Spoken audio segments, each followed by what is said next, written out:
देश ये कैसा बनाया आपने, लूट कर पैसा बनाया आपने। देखिए जलते दिए भी बुझ गए, अजब दीपक राग गाया आपने। मैम, मैं तो गरीबों की रोटी और दाल के बजट की चर्चा करूंगा। तुम्हारी फाइलों में गांव का मौसम गुलाबी है, मगर ये आंकड़े झूठे हैं, ये दावा किताबी है। इसमें गरीबों के लिए कुछ है ही नहीं। नौकरी मांगने वाले नौजवानों पर लाठियां बरसाने वालों, आपने इसमें युवाओं को क्या दिया? आपने पुरानी पेंशन बहाली की मांग करने वालों को क्या दिया?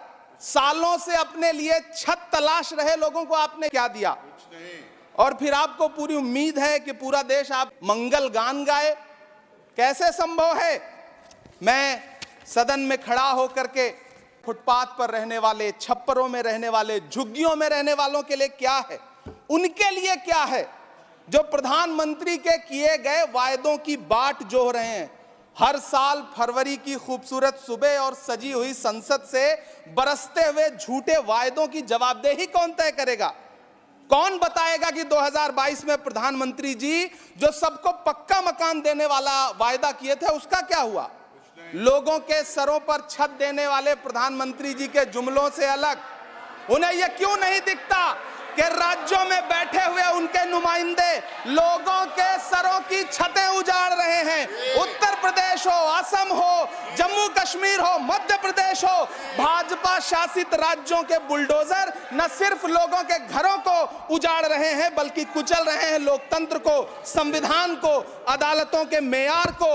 ये कह रहे हैं 4 करोड़, वित्त मंत्री जी 3 करोड़ कहती हैं, प्रधानमंत्री जी 4 करोड़ कहते हैं। पहले तो आप इस झूठ में ही आपस में ही सलट लीजिए कि 4 करोड़ सही है या 3 करोड़ सही है। मैं आंकड़े तो ऐसे झूठ बोलो, बार बार झूठ बोलो, जो भी बोल सकते हैं सब झूठ बोलो, जहां भी बोल सकते हैं झूठ बोलो। जो सुने वो बस पथराई आंखें लेकर किंग कर्तव्य विमूढ़ हो जाए।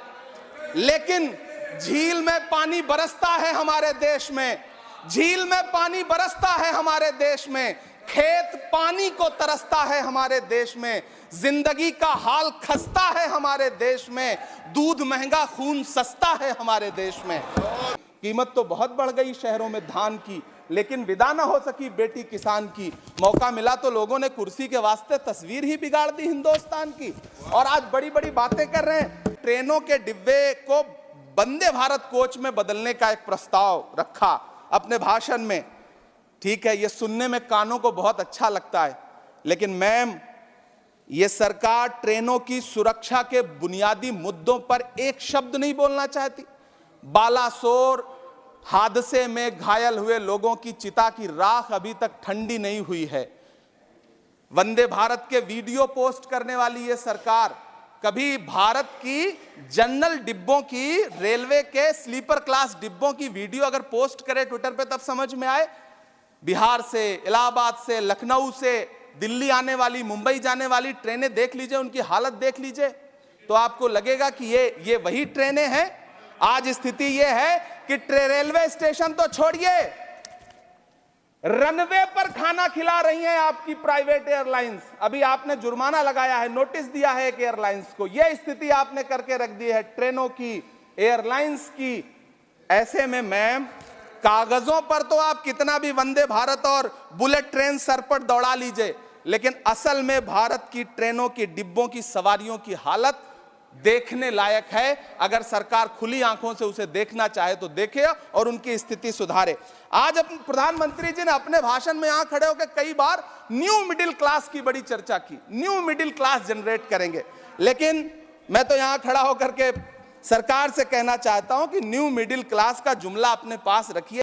फिल्में टैक्स फ्री करते हैं, लेकिन स्टूडेंट्स के प्रतियोगी परीक्षाओं के फॉर्म की फीस नहीं माफ कर सकते। आपको बाकी जगहों पर टैक्स लेना है, हर जगह टैक्स लेना है। मिडिल क्लास से आपका कोई रिश्ता नहीं। मिडिल क्लास तो आपसे कह रहा है कि मोहब्बत, भाईचारे के दीवाने दिन ही लौटा दो, वो सस्ती दाल सब्जी के सुहाने दिन ही लौटा दो।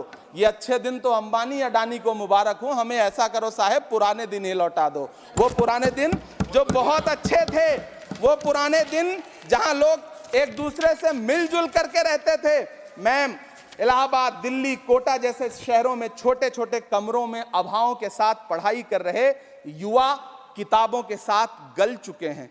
उनके हिस्से अधेड़ अवस्था तो आई है, लेकिन नौकरी और रोजगार नहीं आया।